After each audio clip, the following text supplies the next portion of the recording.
Hello students, welcome to study master. मैं हूं आपका फ्रेंड जीएस राय। फ्रेंड्स, आज 15th डे है, 15वां दिन है जो हमारा प्रीलिम्स प्रोग्राम चल रहा है, 60 डेज प्रीलिम्स प्रोग्राम। और इसके अंदर आपको काफी इंपॉर्टेंट चीजें मैं पहले ही करवा चुका हूं। और अगर आप लोग ये 15 दिन, जो ये भी 15 दिन हो चुके हैं, अगर आपने पिछला देख लिया है तो आपको कुछ कॉन्फिडेंस हो गया होगा कि अब हमारा प्रीलिम्स जो है क्लियर हो जाएगा। बाकी यहाँ पर 45 डेज रह गए हैं, वो मैं यहाँ पर आपको कवर करवा दूंगा। सारी चीजें मैंने आपको पहले ही बताया है कि 1 जुलाई से पहले पहले आपकी जो सारी चीजें कवर हो जाएंगी, तो वरी नहीं करना है कि पता नहीं हमारा करंट अफेयर पूरा होगा कि नहीं होगा। श्योर शॉर्ट आपका जो है करंट अफेयर सारा पूरा इसमें करवा दिया जाएगा। इसके अलावा जो मैं आपको चीजें बताता हूँ इस वीडियोस में, तो वो चीजें जरूर फॉलो कर लिया करो, उससे आपको बेनिफिट जरूर मिलेगा। आज का जो टॉपिक रहेगा, आज को जो मैंने आपको टॉपिक बताया कि आज आपने क्या क्या करना है, तो भाई मंदिर बहुत ज्यादा इंपॉर्टेंट है। मंदिरों में से क्वेश्चन पूछे जाते हैं। लिंगराज मंदिर कहाँ पर है, कोणार्क मंदिर कहाँ पर है, सूर्य मंदिर कहाँ पर है, ये सारी चीजें पूछी जाती हैं, आपकी हिस्ट्री से संबंधित चीजें या आर्ट एंड कल्चर आप कह सकते हैं। तो आपको पहले तो सारे नेशनल मंदिरों के बारे में पता होना चाहिए कि किस किस राज्य में कौन कौन से इंपॉर्टेंट मंदिर हैं, उनका क्या महत्व है। और सेम यही चीज आपको हरियाणा के संबंधित भी देखनी है। हरियाणा से संबंधित कौन कौन से इंपॉर्टेंट मंदिर हैं, कुरुक्षेत्र में कौन कौन से मंदिर हैं, इसके अलावा अंबाला में कौन से मंदिर हैं। तो ये सारी चीजें आपको खुद से जाके घर पे पढ़नी है, ठीक है। आज हमारा लेक्चर शुरू करते हैं। अगर आपको किसी को पीडीएफ चाहिए तो आपको जो है 2 या 4 दिन में पीडीएफ का ऑप्शन भी आ जाएगा, आपको पीडीएफ भी अवेलेबल हो जाएंगी। चलिए शुरू करते हैं हमारे करंट अफेयर। और जिन्होंने अभी तक पिछले 14 लेक्चर नहीं देखे, आज ये 15वां लेक्चर है, वो 14th लेक्चर जरूर देख लीजिए। डिस्क्रिप्शन बॉक्स में लिंक दिया गया है, सारे लेक्चर उसमें जो है डे वाइज दिए गए हैं, तो आप जाके फटाफट से देख लीजिए उनको, उससे आपको बेनिफिट जरूर मिलेगा। फर्स्ट क्वेश्चन देखते हैं। Who has been honoured with the prestigious Templeton prize awarded to the individual whose life work embodies a fusion of science and spirituality। तो किस व्यक्ति को प्रतिष्ठित टेम्पल्टन पुरस्कार से सम्मानित किया गया है जिनके जीवन का काम विज्ञान और आध्यात्मिकता का मिश्रण है? तो किसको दिया गया ये? फ्रैंक विलजेक को। किसको दिया गया ये टेम्पल्टन प्राइज, टेम्पल्टन पुरस्कार किसको दिया गया ये? फ्रैंक विलजेक को। नेक्स्ट क्वेश्चन देखिए। Who has been named as the ICC Men's Player of Month of April? तो अप्रैल के ICC month men's player of the month के रूप में किसे नामित किया गया है? किसको किया गया है? केशव महाराज को। नेक्स्ट देखिए। Which bank has joined hand with London based Santander UK PLC in a pact aimed at facilitating the banking requirement of corporates operating across the both countries? तो किस बैंक ने लंदन स्थित स्टैंडर्ड यूके पीएलसी के साथ दोनों देशों में काम कर रहे कॉर्पोरेट्स की बैंकिंग आवश्यकताओं को सुविधाजनक बनाने के उद्देश्य से समझौता किया है? तो किसने किया है? ICICI bank. तो फ्रेंड्स, ऐसे क्वेश्चन पूछ लिए जाते हैं जैसे कि यस बैंक है, आईसीआईसीआई बैंक है, इसकी फुल फॉर्म क्या है, इसकी स्थापना कब हुई। तो ऐसे क्वेश्चन आपसे जरूर पूछे जाते हैं। तो कई बार क्या होता है, मैच द फॉलोइंग में ऐसा क्वेश्चन बन जाएगा और आप फिर इधर उधर देखेंगे पेपर में कि शायद सर की बात मान लेते कि आईसीआईसीआई बैंक की स्थापना कब हुई थी? 1994 के अंदर। पता होना चाहिए। यस बैंक की स्थापना कब हुई थी? 2004 के अंदर। तो ये चीजें पता होनी चाहिए, सिंपल सी चीजें हैं। आरबीएल बैंक, फेडरल बैंक में पहले ही आपको ये सारी चीजें करवा चुका हूं, पिछले लेक्चर्स देख लीजिए, उससे आपको क्या है सारी चीजें क्लियर हो जाएंगी।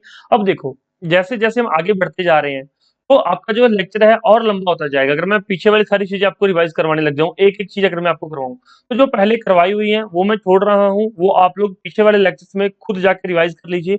और अब आपकी जिम्मेवारी है आप चीजों को याद रखें। ऐसा नहीं है कि मैं बार बार आपको पढ़ा रहा हूँ, बार बार याद करवा रहा हूँ। मेरा काम है आपको चीजें बताना, ये इंपॉर्टेंट चीज है, उसको याद करवाना एक बार। अब उसको रिवाइज करना तो आपकी जिम्मेवारी है, तो प्लीज याद कर लिया करो चीजों को। आपकी रिविजन्स नहीं है, इस वजह से आपकी नेगेटिव मार्किंग हो जाती है, या फिर पेपर में जाके क्वेश्चन आप लोग जो है भूल जाते हैं कि मैंने पढ़ा तो हुआ लेकिन इसका आंसर मुझे याद नहीं आ रहा है। तो इसलिए रिविजन बहुत जरूरी है। Which one has become the most expensive city according to the worldwide cost of living index 2021? Very important question। तो world wide cost of living index 2021 के अनुसार कौन सा सबसे महंगा शहर बन गया है? तो कौन सा सबसे महंगा शहर? तेल अवीव, टेल अवीव जिसको बोलते हैं। तो ये किस देश में है? तो ये इजराइल के अंदर एक सिटी है, इजराइल में। तो देखिए next question. What is the gross GST revenue collected in November 2021?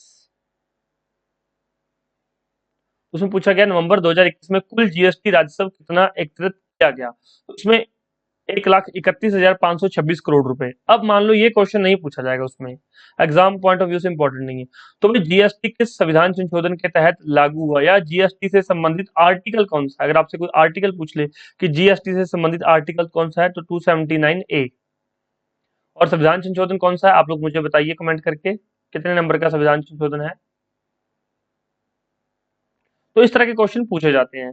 The Arunachal Pradesh government has signed which Bollywood actor on the occasion of the foreign on the occasion of their golden jubilee celebration. तो उनकी जो golden jubilee celebration पर किस actor को उन्होंने sign किया है, संजय दत्त को। मैंने पहले भी बताया था आपको कि ब्रांड एम्बेसडर किसे नियुक्त किया गया था, संजय दत्त को।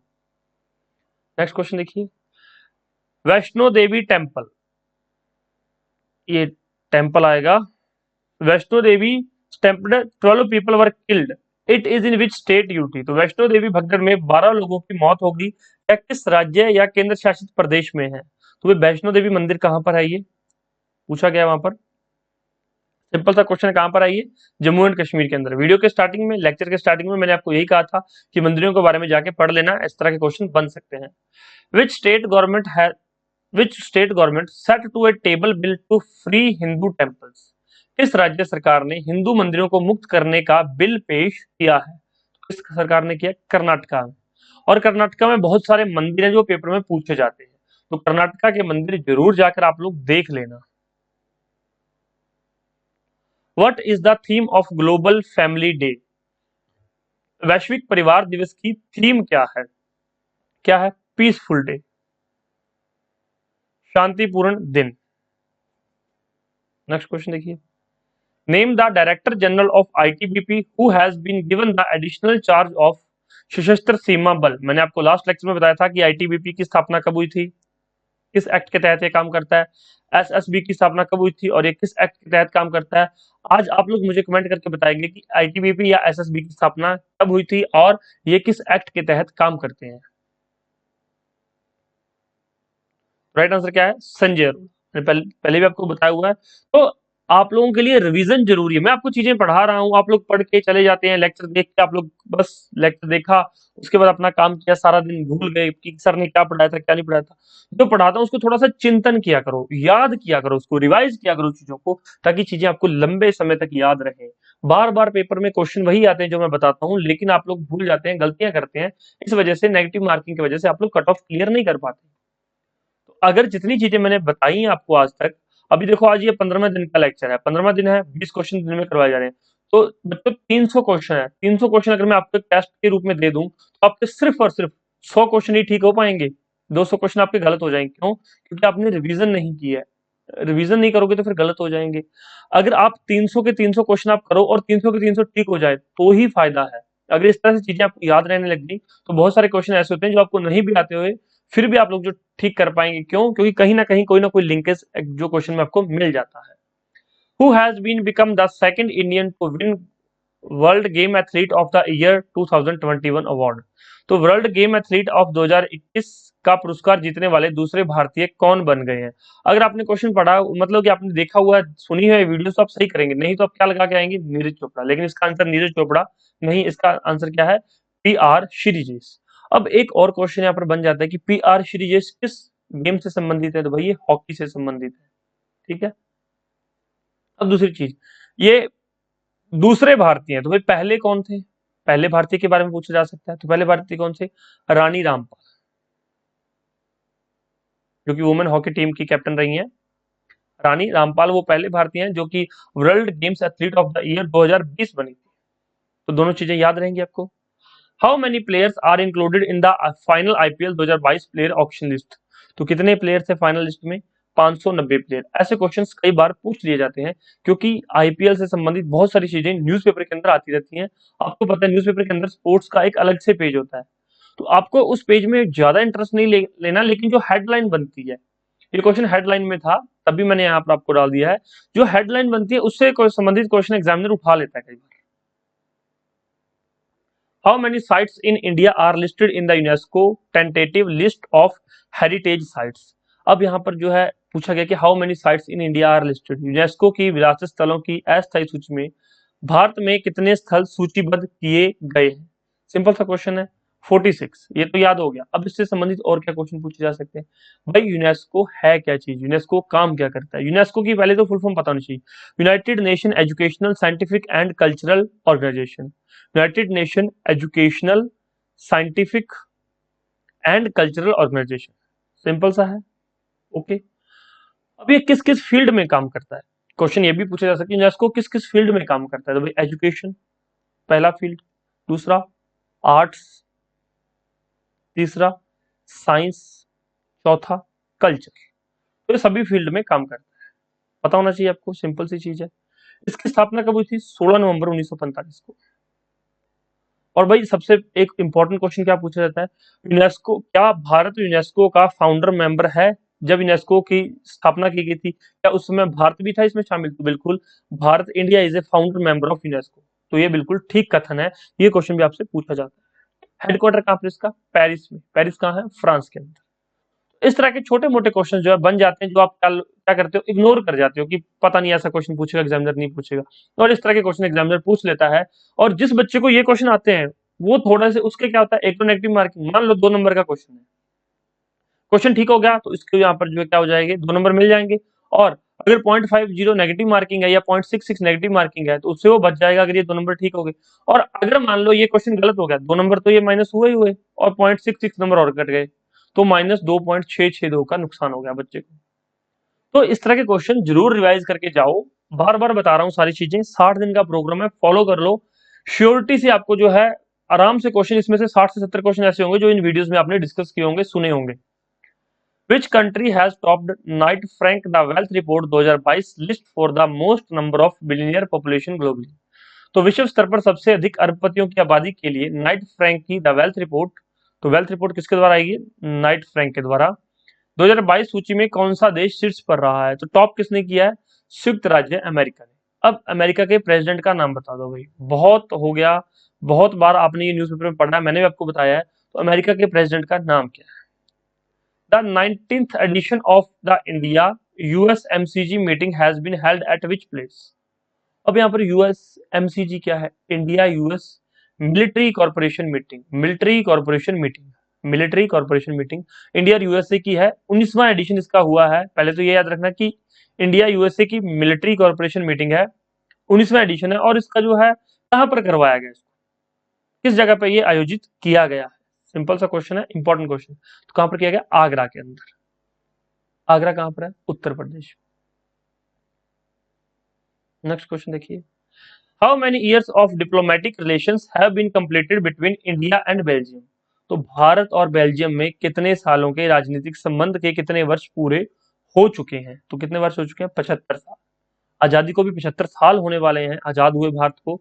तो इतने ही साल किसको हो गए हैं? डिप्लोमेट्स की रिलेशन को, किसके साथ? बेल्जियम के साथ। ऐसे क्वेश्चन पूछ लिए जाते हैं। बेल्जियम की कैपिटल क्या है? ब्रुसेल्स।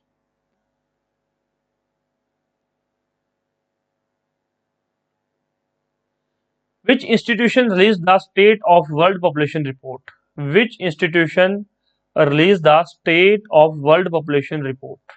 किस संस्था ने state world of population report जारी की है? सिंपल सा क्वेश्चन है, किसने जारी की है? Option IMF, UNFPA, UNICEF, world bank. अब देखो आईएमएफ के बारे में मैं सारी चीजें आपको पहले ही बता चुका हूं, आपको सारी चीजें याद होंगी। तो आप लोग नीचे कमेंट बॉक्स में बताइए, जितना भी आईएमएफ के बारे में आपको याद आ रहा है लेक्चर देखते देखते, जितना भी याद है उसको एक बार लिख दीजिए। जो आप लिखेंगे चीजें वो आपको फिर याद रहेंगी। वर्ल्ड बैंक में पहले ही बता चुका हूँ, वर्ल्ड बैंक के बारे में जो भी याद आ रहा है बता दीजिए। लेकिन इन दोनों का आंसर ये नहीं है, ये तो मैं एक बार वैसे बता रहा हूँ। इसका आंसर क्या है? यूएनएफपी, यूएनएफपीए के द्वारा state of world population report जारी की जाती है। इस तरह के क्वेश्चन पूछ लिए जाते हैं। अब यूएनएफपीए है क्या चीज? United nation population fund, united nation population fund, united nation population fund, याद रहेगा। स्थापना कब हुई थी इसकी? 1969 में। हेडक्वार्टर कहां पर है? न्यूयॉर्क के अंदर। देखो बच्चों, जो चीज मैं पहले बता चुका हूं वो मैं रिपीट नहीं करता, क्योंकि इससे क्या आपका बहुत टाइम वेस्ट होगा। ठीक, जो नए बच्चे हैं वो शायद सोच रहे हो कि सर बताते नहीं चीजों को। बच्चों पुराने लेक्चर्स देखो, 14 दिन हो चुके हैं पीछे, वो 14 लेक्चर्स हो चुके हैं, वो 14 लेक्चर देखो, डिस्क्रिप्शन बॉक्स में लिंक दिया गया है, फ्री लेक्चर्स हैं, जाके देखो, उनको असेस करो, सारी चीजें। वर्ल्ड बैंक के बारे में मैंने एक एक चीज बताई हुई है, आईएमएफ के बारे में एक एक चीज बताई हुई है, और बहुत अच्छे से बताई है, ताकि पेपर में किस तरह से क्वेश्चन पूछे जाते हैं। आज यूएनएफ और यूनिसेफ के बारे में बताएंगे। अगर आईएमएफ और वर्ल्ड बैंक बार बार पढ़ाता रहूंगा तो जो नेक्स्ट क्वेश्चन पूछे जाएंगे उनका फिर क्या करोगे आप लोग।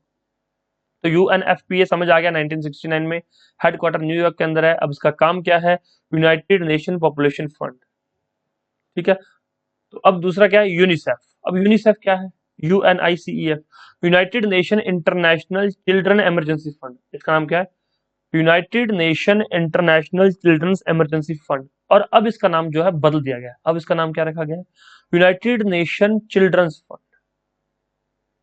यूनाइटेड नेशन चिल्ड्रंस फंड, अब इसका ये नाम हो गया, ठीक है।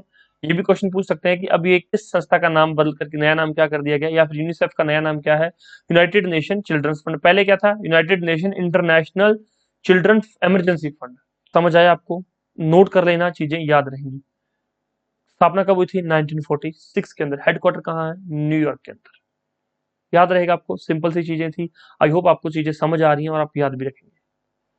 इंपॉर्टेंट क्वेश्चन, अगेन ये वेरी इंपॉर्टेंट क्वेश्चन है। What is the name of software launched by the supreme court. तो सुप्रीम कोर्ट ऑफ इंडिया ने एक सॉफ्टवेयर लॉन्च किया है, innovated by the chief justice of India NV Ramana, to transmit court orders through secured electronic mode for quicker communication of judicial orders. तो समझ आ गया होगा, न्यायिक आदेशों के त्वरित संचार के लिए भारत के सर्वोच्च न्यायालय द्वारा शुरू किए गए भारत के मुख्य न्यायाधीश एनवी रमना द्वारा सुरक्षित इलेक्ट्रॉनिक मोड के माध्यम से अदालत के आदेशों को प्रसारित करने के लिए उद्घाटन किए गए सॉफ्टवेयर का नाम क्या है। सॉफ्टवेयर नाम क्या है, फास्टर। अब यहाँ पर तेज लिखा हुआ, लेकिन ये तेज नहीं है, ये फास्टर ही है सॉफ्टवेयर का नाम, ध्यान रखना, फास्टर ही है। इन इससे क्या क्या चीजें होती है समझ आती है आपको। पहले ही, सुप्रीम कोर्ट में जजेस की संख्या कितनी होती है, बताइए आप लोग मुझे। सुप्रीम कोर्ट में जजेस की संख्या कितनी है, आगे लेक्चर्स में मैं आपको जवाब दे दूंगा, लेकिन आपको पता होना चाहिए। सीजीआई कौन है, भारत के एनवी रमना, ये भी क्वेश्चन हो गया। अब एक नई तरह का सॉफ्टवेयर लॉन्च किया गया, फास्टर, जिसमें क्या है, जितने भी जुडिशियल ऑर्डर्स हैं उसको क्या उसमें अपडेट कर दिया जाएगा और वो सभी अदालतों में अपने आप पहुंच जाएगा, ठीक है। फास्टर की फुल फॉर्म क्या है, fast and secured transmission of electronic records, fast and secured transmission of electronic records. तो ये फास्टर की फुल फॉर्म है, ये भी कई बार पूछी जा सकती है। फास्टर का संबंधित किससे है, सुप्रीम कोर्ट से, याद रहेगा आपको। In which place France has conducted the 20th edition of bilateral naval exercise Varuna 2022। इससे पहले एक मिलन एक्सरसाइज हुई थी, मिलन 2022, वो भी याद रख लेना, और एक वरुणा 22। तो फ्रांस ने किस स्थान पर द्विपक्षीय नौसैनिक अभ्यास वरुण 2022 का 20वां संस्करण आयोजित किया है, तो कहां पर किया है, अरेबियन सी में, अरेबियन सी के अंदर, वरुणा 2022। तो मिलन 2022 के बारे में खुद पढ़ लेना। Which regulatory body launch the ideathon named Manthan. किस नियामक निकाय ने मंथन नाम से आइडिथॉन लॉन्च किया है। तो अब मंथन किसने लॉन्च किया है, सेबी ने, security and exchange board of India. SEBI पता है आपको, पहले बहुत बार बता चुका हूँ, नाबार्ड के बारे में बहुत बार पहले बता चुका हूँ, आरबीआई के बारे में सारी चीजें बताई, आरडीएआई के बारे में सारी चीजें बताई है। तो आप लोग नीचे कमेंट करके बताओ कि कितनी चीजें आपको याद है, क्योंकि जब तक आप लोग याद नहीं करेंगे तब तक बात नहीं बनेगी, ठीक है। और कोई डाउट हो तो पूछ लीजिए। इसके अलावा हमारे पास क्वेश्चन बैंक, टेस्ट की सारी चीजें अवेलेबल है, स्टडी मटेरियल अवेलेबल है। अगर आप लोग एचसीएस की तैयारी कर रहे हैं और आपने अभी तक तैयारी शुरू नहीं की है, या फिर आपको लगता है कि आपकी तैयारी अप टू द मार्क नहीं है, तो आप हेल्प ले सकते हैं हमारे स्टडी मटेरियल की, टेस्ट सीरीज की और क्वेश्चन बैंक की, ठीक है। कोई डाउट हो तो पूछ लीजिए, हमारे फोन नंबर स्क्रीन पर शो हो रहे हैं, आप इन पर व्हाट्सअप करके भी सारी डिटेल पूछ सकते हैं, 9896160946। चलिए मिलते हैं नेक्स्ट लेक्चर में, धन्यवाद।